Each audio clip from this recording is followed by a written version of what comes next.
Assalamualaikum warahmatullahi wabarakatuh.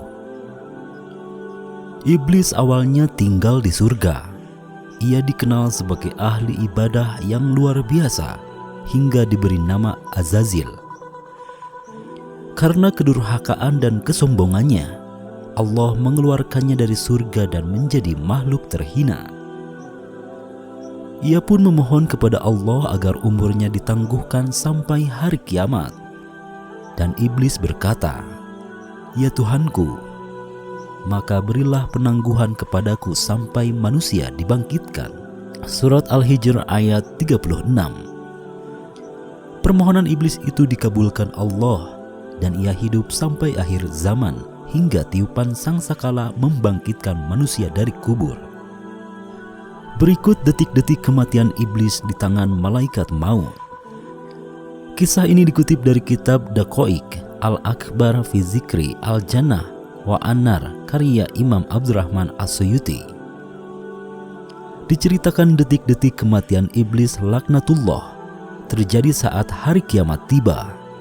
Dunia saat itu tidak terisi lagi oleh manusia, jin maupun setan. Yang tersisa dihidupkan oleh Allah hanya 12 makhluk, yaitu malaikat Jibril, Israel, Mikail, Israel, dan 8 malaikat hamalat al-Arasy. Kemudian Allah berkata, "Hai Israel, sesungguhnya aku telah menciptakan para malaikat pembantu untukmu yang banyaknya sama dengan banyaknya makhluk-makhluk awal dan akhir. Aku juga telah memberimu kekuatan seluruh penduduk langit dan bumi. Kini aku titahkan kemurkaanku untukmu. Turunlah dan siksaanku dan temuilah iblis.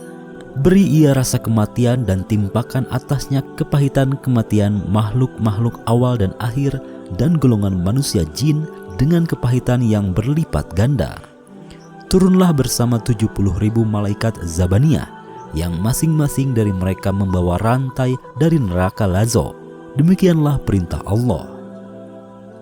Setelah itu malaikat maut memanggil malaikat Malik dan memerintahkannya membukakan pintu-pintu neraka. Setelah mendapatkan titah dari Allah, malaikat maut turun dengan wujud mengerikan. Andaikan seluruh penduduk langit dan bumi melihatnya, niscaya mereka langsung mati. Ia akhirnya sampai di hadapan iblis. Malaikat maut menangkap dan menawannya. Tiba-tiba iblis berteriak keras dengan teriakan yang andaikan seluruh penduduk langit dan bumi mendengarkannya, niscaya mereka langsung mati.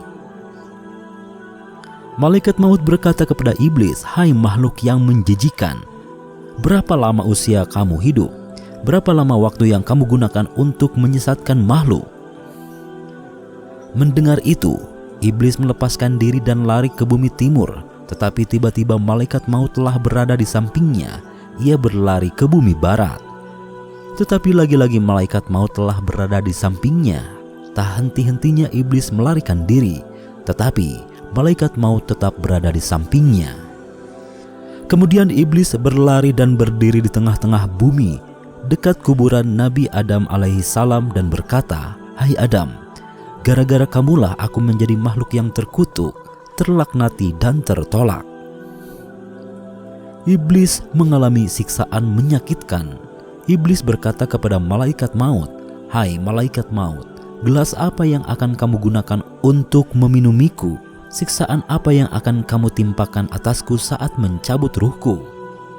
Malaikat maut menjawab, "Dengan gelar dari neraka Zo dan Sair." Bertubi-tubi siksaan ditimpakan atas iblis. Ia berulang jatuh bangun di tanah sampai akhirnya ia sampai di tempat di mana ia diturunkan dan dilaknati. Disitulah tempat eksekusi iblis. Malaikat Zabaniyah yang ikut turun bersama malaikat maut melempari dan menembaki iblis dengan panah. Kemudian mereka memegang dan menawannya. Dengan kondisi tak berdaya dan di bawah pegangan serta tawanan Zabaniyah, iblis ditembaki panah kembali hingga akhirnya sekarat mati. Masya Allah, hanya kepada Allah kita semua kembali. Setelah iblis mati, tinggallah malaikat maut, Jibril, Mikail, Israfil, dan hamalat al-Arasy. Allah memerintahkan malaikat maut mencabut nyawa para malaikat mulia itu. Setelah itu Allah berkata kepadanya, "Hai malaikat maut, apakah kamu belum mendengar firman-Ku? Segala makhluk yang bernyawa pasti akan merasakan kematian. Kamu adalah salah satu makhluk dari sekian makhluk-makhluk-Ku. Kini matilah kamu." Akhirnya malaikat maut mencabut nyawanya sendiri. Hanya Allah lah yang kekal abadi. Semoga kisah ini menambahkan keimanan kita kepada hari akhir dan menyiapkan bekal sebelum datangnya kematian. Wallahu alam.